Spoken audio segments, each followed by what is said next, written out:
Plastic is zo spotgoedkoop, daardoor krijgen we ook een rare verhouding met plastic. Het heeft ontzettend veel welvaart gebracht. Maar tegelijkertijd wordt het ook gebruikt voor disposables. Wat betekent dat mensen altijd associëren met iets heel goedkoops. Hoe verander je de perceptie eigenlijk van mensen ten aanzien van kunststoffen?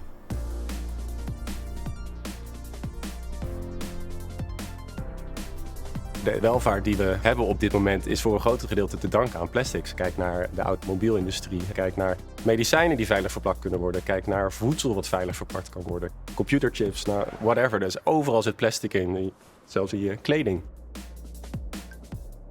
We zijn dat sinds de jaren 50 gaan gebruiken. Het is een relatief nieuw materiaal als je dat vergelijkt met bijvoorbeeld staal of met hout, waar we al eeuwen natuurlijk mee werken. Ik denk dat we een beetje zijn vergeten met wat voor verantwoordelijkheid dat komt. En dat zie je nu steeds beter. Toen we begonnen met ons bedrijf werden we nog een beetje weggezet als geitenwolle sokkenclub. Maar inmiddels zien we nu ook wel dat het een belangrijk aspect is geworden dat we beter gaan nadenken over kunststoffen. En ik denk dat we als maatschappij best wel verwend zijn geraakt. Het gemak dat het met zich meebrengt. Maar ik ben ervan overtuigd dat als je dus het over cirkels sluit, dat iedereen in de keten uiteindelijk zijn steentje moet gaan bijdragen om dit probleem op te gaan lossen.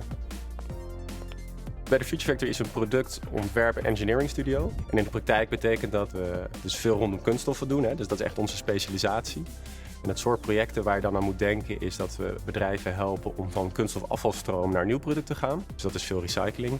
We gaan kijken hoe we bestaande producten kunnen optimaliseren. Dus hoe kunnen we ervoor zorgen dat het daadwerkelijk wel gerecycled wordt of wel hergebruikt wordt.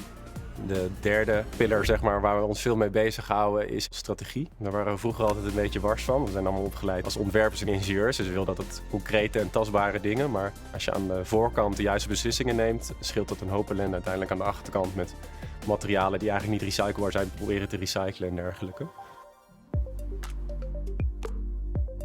Duurzaamheid voor mij en eigenlijk ook binnen Better Future Factory betekent het sluiten van ketens.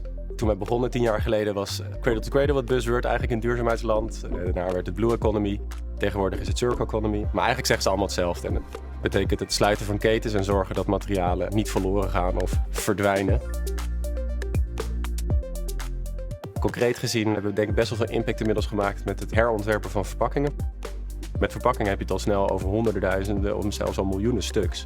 Zodra je daar maar een 2 gram of misschien 10 gram impact kan nemen, ja, dan heeft het op grote schaal een enorme impact. Koffieverpakkingen is denk ik een leuk voorbeeld. Die worden veel gemaakt in een foliemateriaal die eigenlijk uit 3 verschillende soorten kunststof bestaat. En dat is niet te recyclen omdat het helemaal op elkaar gelamineerd is. Waar wij dan naar gaan kijken is van ja, kunnen we dit materiaal niet van een materiaal maken dat het 1 soort kunststof bestaat, maar wat nog steeds de eigenschappen heeft dat de koffie goed bewaard blijft. Een ander concreet voorbeeld is wat heel veel mensen niet weten. In de recycle-sortering in Nederland er wordt gesorteerd aan de hand van infrarood. Maar infrarood die kan zwart als kleur niet herkennen. Stel dat jij een verpakking maakt met een zwarte dop.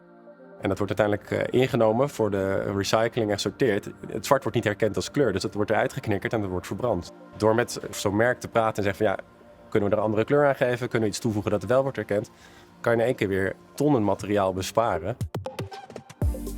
Als je met duurzaamheid aan de slag gaat, dan zijn er tal van uitdagingen. Ik denk ook met name toen we begonnen, maar nu nog steeds af en toe wel projecten van wordt dit gebruikt voor greenwashing of gaan we echt impact maken? Maar ook hele concrete dingen als wetgeving waar je keer op keer tegenaan loopt, dat wetgeving altijd een beetje achterloopt. Kunststof specifiek is dat we nog steeds geen eerlijke prijs betalen voor virgin plastics. Waar we uiteindelijk naar streven is dat plastic afval niet meer bestaat. Dat pakken we graag op met bedrijven om te zorgen dat de ketens gesloten raken en dat we niet meer afval verbranden.